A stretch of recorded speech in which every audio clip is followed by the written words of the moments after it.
Now, when it comes to dealing with the bad reviews, I always like to say, relax, calm down, take a deep breath for a good 20 minutes because you probably won't care after that. When I first started in marketing, one of the things that I had to get questions about all the time was, I just got a bad review, right? And they were like, delete it, delete it, delete it. And I'm like, it doesn't work that way. I can't just go delete them. It's fake, or it's, they're not telling the whole story. And then they would want to go in and be like, I'm going to post this and this and this. I'm like, well, you can't do that because HIPAA is like a thing, right? You can't go tell a bunch of stuff and say, let me tell my side of the story. It's not a court trial. How do you walk people through that and walk them off the cliff on that side? So it's funny. I have a class called, "Oh my God, I got a bad review. What do I do?" So this is a very common thing I get. So number one, every dentist is going to get a bad review. In fact, I tell people when they say to me, "I got a bad review," I said, "Is it your first one?" A lot of times they say yes, and I tell them, "Congratulations, you're officially a dentist because you have your first bad review. You haven't done enough dentistry if you don't have a bad review." Unfortunately, Yep. that's the way it is. Okay. Yeah. I also think that bad reviews are good for business in many ways.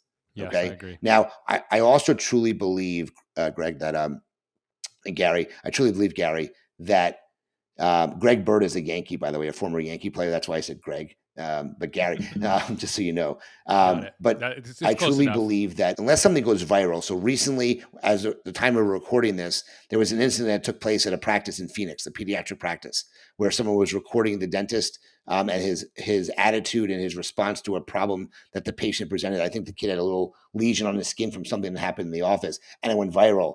And within a day, they had 1,000 bad reviews on their Google My Business page, or what's called the Google profile now. Google has now taken most of those reviews down, just so you know.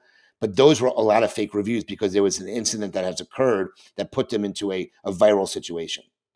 Your typical one doctor or small practice, that gets a bad review, they always say it's a fake because they don't have patients of that name. And if look, when I go to a business that had a bad experience, I have a couple of alias email accounts that I used to write the review because I may want to go back to the business and I don't want to put my real name out there.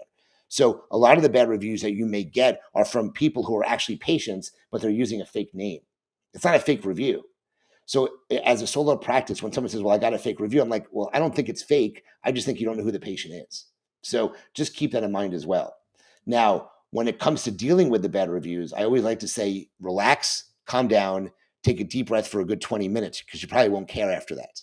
Okay. It's very important not to let a bad review spoil your day. It's going to hurt. It's going to suck. But a lot of times you can learn something from the bad review that you get. So I don't want most practices responding online unless they know for a fact that the patient isn't nuts. Because if you have a nutty patient, the patient can re-respond to your response and make it look a whole lot worse.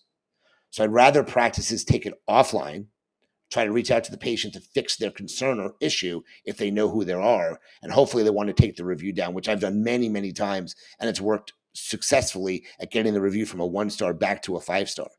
So that's how I recommend dealing with it. If they want to respond, I like a generic response. I don't like anything specific. You can't violate HIPAA, so you can't, argue with them. You can't acknowledge them technically as a patient. Okay. So you have to be very careful how you do it. So I like generic responses when it comes to responding to a review. But if you do respond, you definitely want to say you're sorry. Definitely want to say you're sorry.